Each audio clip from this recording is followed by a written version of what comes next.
Maluku, yang dikenal sebagai Mutiara dari Timur, adalah negeri yang kaya akan rempah dan pesona alamnya. Namun, di balik keindahannya, rakyat kian lama tercekik oleh keserakahan kolonial Belanda. Pajak yang memberatkan, monopoli perdagangan, dan kelakuan sewenang-wenang membuat ketidakpuasan berubah menjadi amarah. Perlahan tetapi pasti, sebuah tekad tercipta untuk merebut kembali tanah air yang mereka cintai.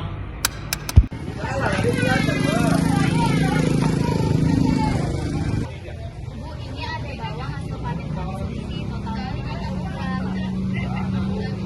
harganya 4 gulden per kilogramnya. Punya kalian itu 20 gulden. 4 gulden per kilogram tidak cukup untuk kami. Jadi mau jual atau tidak? Jika tidak, pergilah. Saya tidak ada waktu untuk menawar. Baiklah, ambillah saja. Pajak lagi.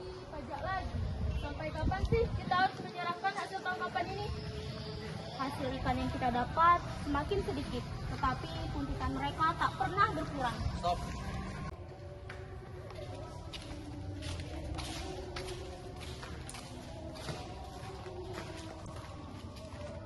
Ikannya, cepat letakkan di sini, jangan berlama-lama. Ini semua yang bisa kami bawa, Bu. Hanya segini? Apa kalian malas bekerja? Pajak tetap pajak.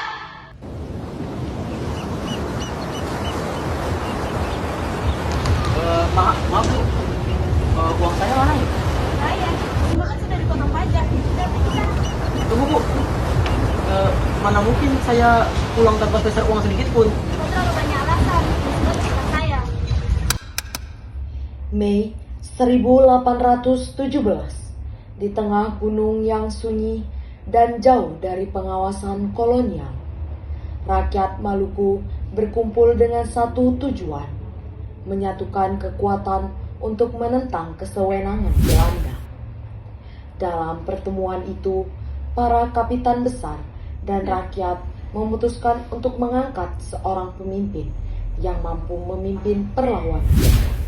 Seorang pejuang yang setia pada tanah airnya, Thomas Matulesi, yang kelak dikenal dengan nama Kapitan Patimura.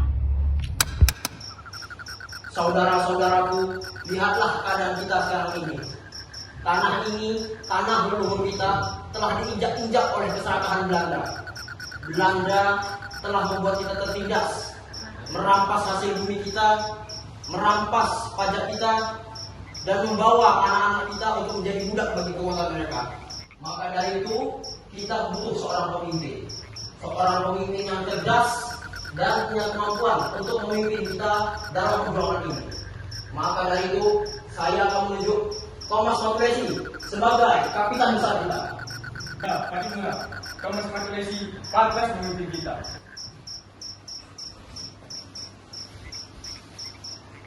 Terima kasih atas kepercayaan kalian, wahai saudaraku. Hari ini kita akan mengangkat sumpah untuk mempertahankan tanah air kita, tanah kita, sampai titik darah penghabisan. Dan kita akan melawan Belanda dengan segenap tenaga milik kita. Mari kita mempertahankan Maluku. Hidup Maluku! Hidup! Dalam pertemuan di Gunung Saniri pada 14 Mei 1817, Patimura dan para kapitan lainnya mematangkan rencana perlawanan. Strategi pun dibicarakan dengan semangat membara. Bersama-sama, mereka menyusun rencana untuk mengepung benteng Durstek dan memilih orang-orang terbaik untuk memimpin pasukan. Wahai saudaraku, sudah saatnya kita bergerak. Benteng Durstek akan menjadi sasaran pertama kita. Dengan kehendak Tuhan, kita akan kembali merebut tanah air kita dari para penjajah itu. Patimura, katakan, bagaimana kita akan menjalankan serangan ini? Anton, Philip, Lukas, Aaron, kalian akan menyerang dari pintu gerbang utama. Sementara aku sendiri yang akan memimpin dari sisi yang lainnya. Kita akan menyerang mereka pada saat fajar. sehingga tidak ada celah untuk mereka melarikan diri. Pattimura, kami siap. Kami akan berjuang hingga nafas terakhir. Tidak ada jalan mundur bagi kami. Kami, anak-anak Maluku, tidak akan membiarkan tanah ini dirampas lagi. Aku dan ayahku Paulus akan berada di barisan terdepan. Kita bersatu untuk Maluku. Pertempuran ini adalah milik rakyat Maluku untuk memperjuangkan kebebasan kita. Maka bersiaplah, karena esok fajar kita akan menyerang mereka, sehingga tidak ada celah untuk mereka melarikan diri. Hidup Maluku! Hidup! Hidup Pattimura! Hidup! Pada 15 Mei 1817, di bawah tembakan meriam yang memekakkan telinga, para pejuang Maluku yang dipimpin oleh Thomas Matulesi melancarkan serangan ke benteng Gurstede.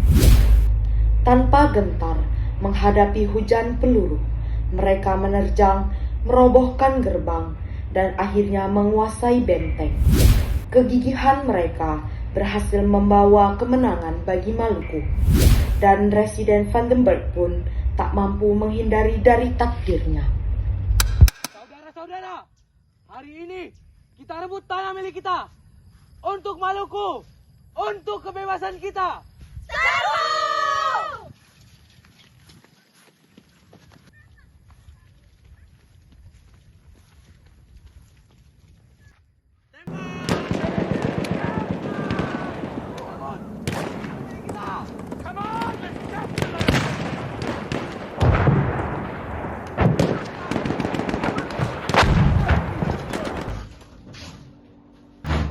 Tidak ada yang bisa menyelamatkanmu hari ini, Residen.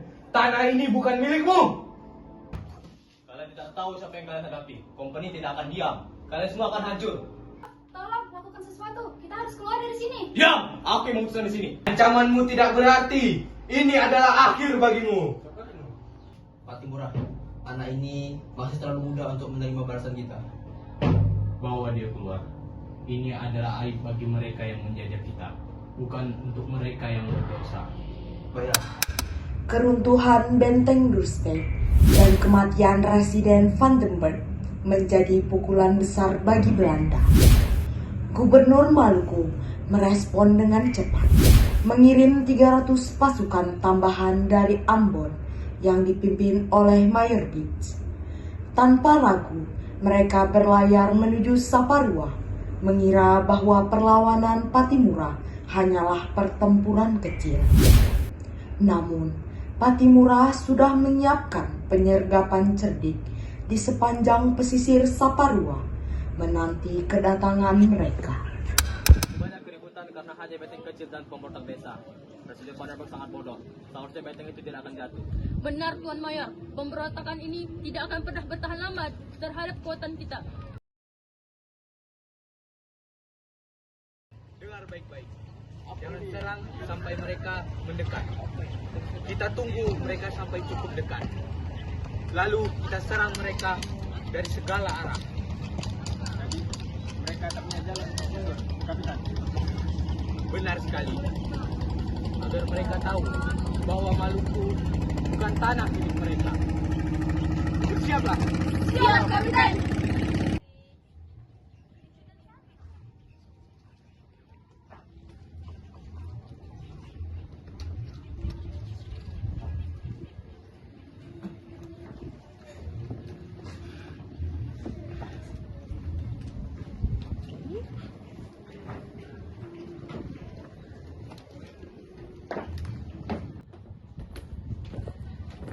Serang!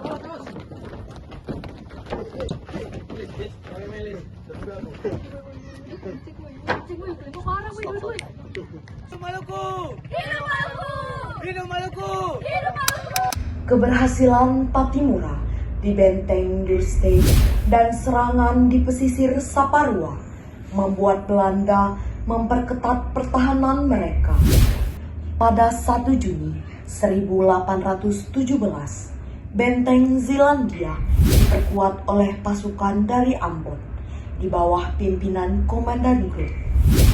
Pasukan Maluku, meski penuh semangat, mendapati bahwa serangan mereka tak mudah menembus pertahanan Zeelandia yang semakin kuat. Pertempuran sengit berlanjut, namun pertahanan Belanda yang tangguh membuat mereka harus mundur. Mengalahkan mereka di Duurstede dan kita bisa melakukannya lagi. Benteng ini tidak lebih dari batu dan tembok. Bersiaplah! Kita sudah mendekati kemenangan. Zeelandia tak akan bisa bertahan dari serangan kita. Maluku akan bebas! Bebas Maluku!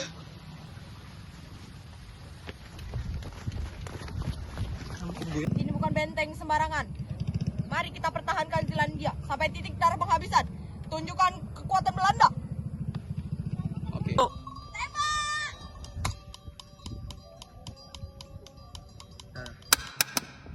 Agustus 1817, Belanda mendatangkan bala bantuan besar dari Batavia dan Ambon.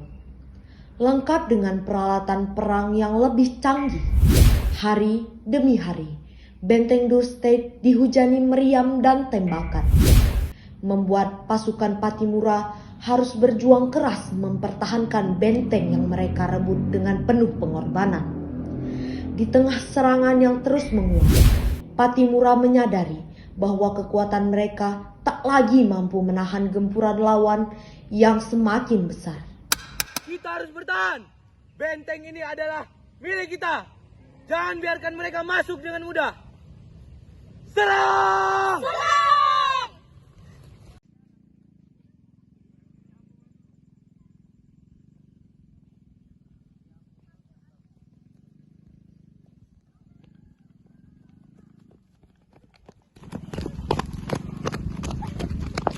Benteng itu adalah milik kita. Tidak ada satupun pemberontak yang bisa mengambilnya.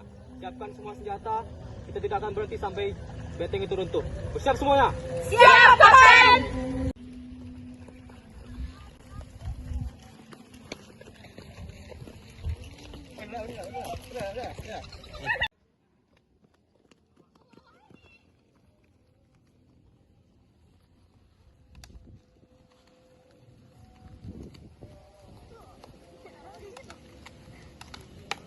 Stop!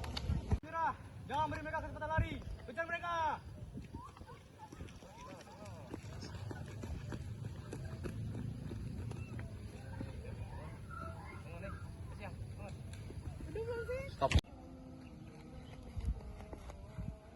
Kapten, mereka terus menyerang tanpa henti. Mereka terlalu kuat. Ini bukan akhir perjuangan kita. Kita masih bisa berjuang di luar sana. Jadi, kita akan mundur, Kapten. Lebih baik kita selamatkan nyawa kita terlebih dahulu. Pergi, bawa semua yang bisa dibawa. Kita akan mundur.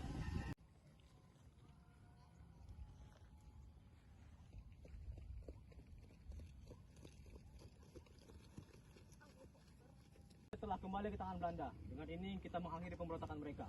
Hidup Belanda! Dengan kekuatan Belanda yang semakin besar dan perpecahan yang mulai muncul dari dalam, perjuangan rakyat Maluku mulai meredup. Perlawanan mereka semakin sulit bertahan. Pada November 1817, Paulus Tiahahu dan beberapa pejuang yang tersisa tertangkap saat mereka terpaksa mundur di tengah kepungan serdadu Belanda.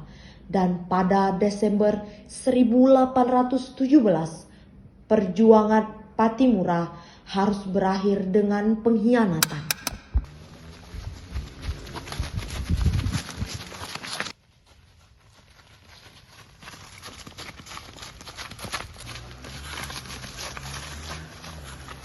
Kita terdesak.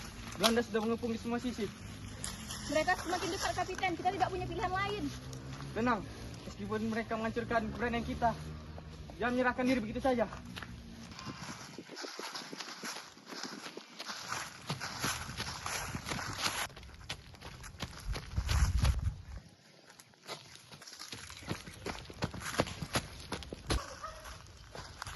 Kalian sudah kalah. Serahkan senjata kalian.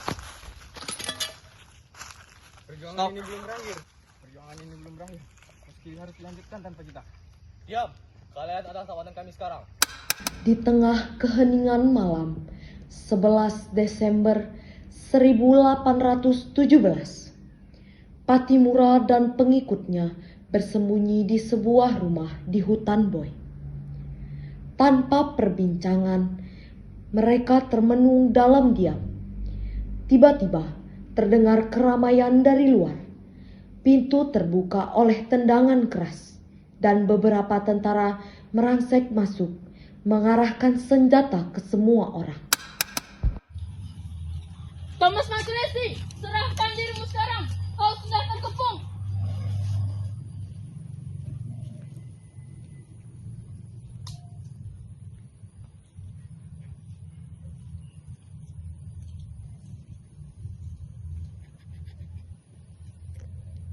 Mungkin kalian dapat menangkap tubuhku, tetapi kalian tidak akan pernah menangkap jiwaku. Stop. Thomas, menyerahlah.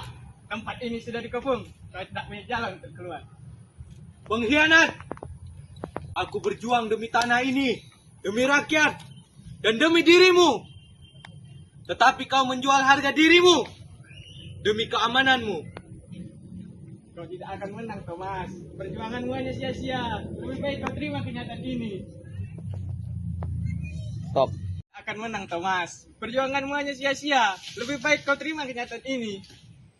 Kau lebih memilih menjadi budak mereka daripada berdiri di tanahmu sendiri. Stop. Akan menang, Thomas. Perjuanganmu hanya sia-sia. Lebih baik kau terima kenyataan ini.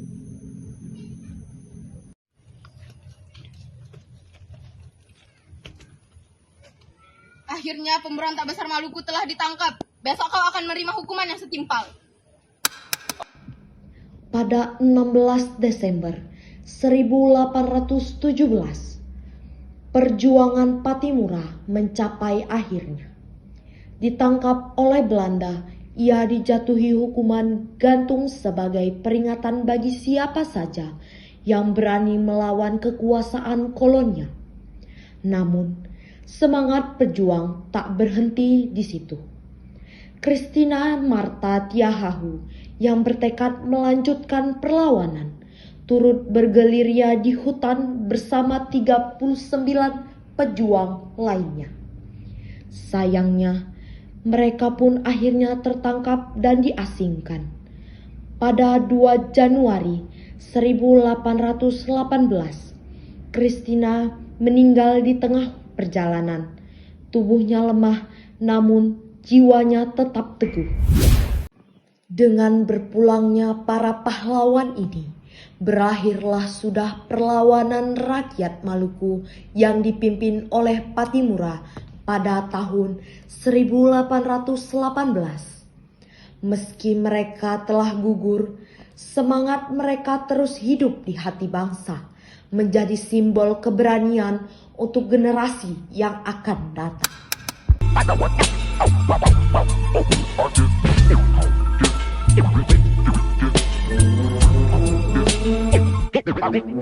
Can we talk about us like we care about us? Can we talk about us like we care about us? You say let it breathe, but this pain in my heart can't let it be. We both can agree. Tell me what is the point of nothing burns like the cold days.